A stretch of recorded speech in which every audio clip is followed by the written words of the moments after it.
Honourable Member for Vancouver East. Well, thank you very much, Mr. Speaker, and very proud to rise in the House today to support Bill C-279, which is an act to amend the Canadian Human Rights Act and the Criminal Code in regard to gender identity and gender expression. And Mr. Speaker, this bill has had a long history, and I want to first of all thank the NDP member from Wundafuka Esquimalt for the tremendous work that he's done on this new version of the bill, because it has been in previous parliaments. He's just done an incredible amount of work, not only within Parliament and talking to individual members of Parliament and helping people understand the importance of this bill and what it means, but he's also done significant work in the community, not just the trans community, but in the broader community, to bring about better understanding for this bill. So I certainly want to pay tribute and give respect to the work that my colleague has done.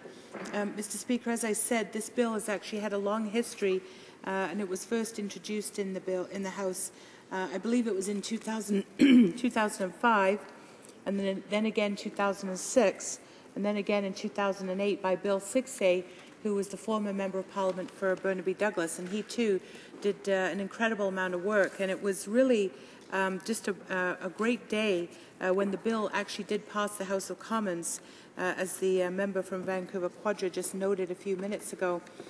So in February 2011, it did actually go into the Senate, and if it hadn't have been for the election, it's very possible that the bill would have gone through the Senate and it would now be law. So I think it's interesting to note that history, because it does give one a sense of the importance of private members' business and bills, motions, and how you have to keep plugging away, how you have to keep working at an issue. And sometimes it can be a very long and difficult road with barriers and frustrations, and sometimes elections that come in between, in terms of actually getting to the goal of having a bill finally approved. And this bill and its history has really been quite remarkable. And I really want us to reflect on that today, because here we are now, fourth time around with this bill. It has already passed a Parliament. And so we have an opportunity here today to do something historic, and that is, again, to affirm the rights of transgendered, transsexual and gender variant Canadians who don't have the same degree of protection for their rights and freedoms as all other Canadians. And that's why this bill is actually seeking to remedy that gap in the Human Rights Act and the Criminal Code.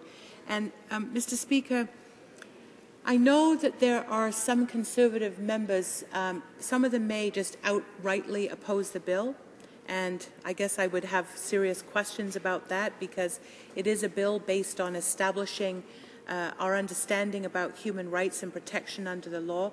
I think there are other members, though, who may support the issue in principle, but believe that the bill is possibly not necessary, that somehow that protection already exists.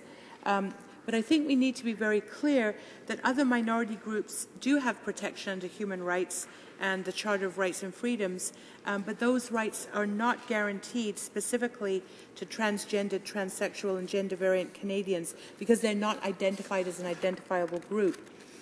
So while we have the Charter now that spells out race, national or ethnic origin, colour, religion, age, sex, sexual orientation, marital status, family status, disability or conviction for an offence where a pardon is being granted, it does not include transgendered persons. So it is really important that we actually make this move. And I would point out that the Canadian Human Rights Act Review Panel in 2000 recommended that these changes take place. So there has been an independent evaluation beyond this bill in Parliament, and that came to the same conclusion that these changes are needed.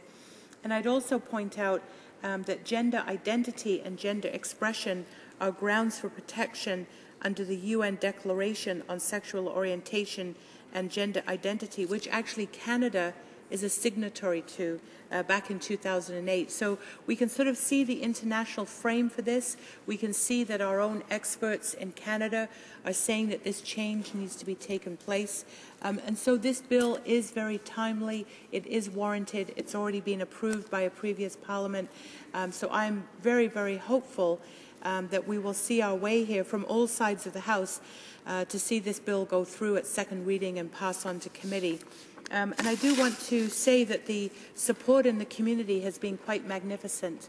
A lot of people have worked very hard on this bill, of course, including the member for Esquimalt 1 Fuca, as I pointed out earlier, but also groups like EGAL and Jare's Vision, Gender Mosaic, Ottawa, Trans Pulse, Trans Pride Canada. These are all groups and many individuals as well who have worked really, really hard to bring about greater awareness and visibility about issues facing transgendered people, and that there is really in daily life still discrimination that exists, whether you look at health care or whether you look at employment or housing, or just in terms of social interactions and social acceptance. There is unfortunately still discrimination, there's still persecution, and there's still violence. And it's very interesting, and I know when the member from Esquimalt 1 Fuca spoke on the first hour debate, he laid out very well some of the reports that have been done, for example, by Trans Pulse Canada, that shows the level of depression amongst transgendered Canadians is as high as 61 to 66%. And the issues around mental health. And this all has to do with people feeling that they are excluded, that they're facing that kind of discrimination and harassment.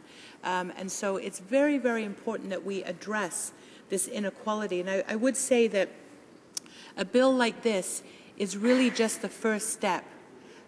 Putting something into law, enshrining a right, and improving and strengthening the rights that we have is surely the most important and significant first step that needs to be done.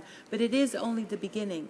And from there, one has to ensure that there's continued vigilance and work to ensure that those rights and protections are upheld. Because, as I say, unfortunately, there still is much discrimination that takes place.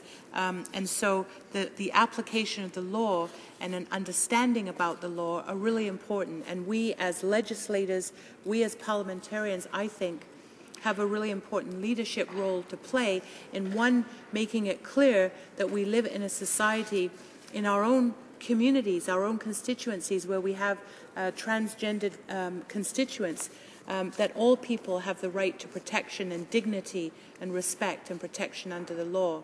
And so we can begin at that place, but we actually have to go further. We have to make sure, for example, that there is equal access to health care. We know that trans Canadians often find it very difficult to access health care services, and they're often denied medically necessary care, and they're forced to deal with the issue of their gender before they can access the service. So there's many examples, whether it's not having equal access to surgery, that certainly exists in the provinces. There's different variations and standards. So there's some very important issues that need to be dealt with, but first and foremost, we need to get this bill through. So I really want to appeal to all members of the House. This is a vote in principle on this bill, and I think if we accept the principle of what this bill is laying out, then let's get it to committee. And I think at committee we can have a very constructive discussion about the bill, and there may possibly be amendments. And I know that the member who has brought forward the bill from Esquimalt 1 Fuca has made it very clear that he's shown in all of his work that he wants to engage, to hear different points of view, and to find a way that this bill can be supported by all sides. So we have something, I think, very strong and healthy here. I think we're very close to getting this bill through. So I really, again, want to appeal to all members of the House to consider the principles of this bill about the protection of all Canadians and human rights and dignity and respect, and to allow this bill to go to committee so that there can be a further discussion and where we can get into much more detail about the bill. So, Mr. Speaker, I'm proud to be here today. Our NDP caucus, the official opposition, is 100% behind this bill, and we really hope that other members of the House will find their way to support this bill as well, to let it go to committee. Thank you. Resuming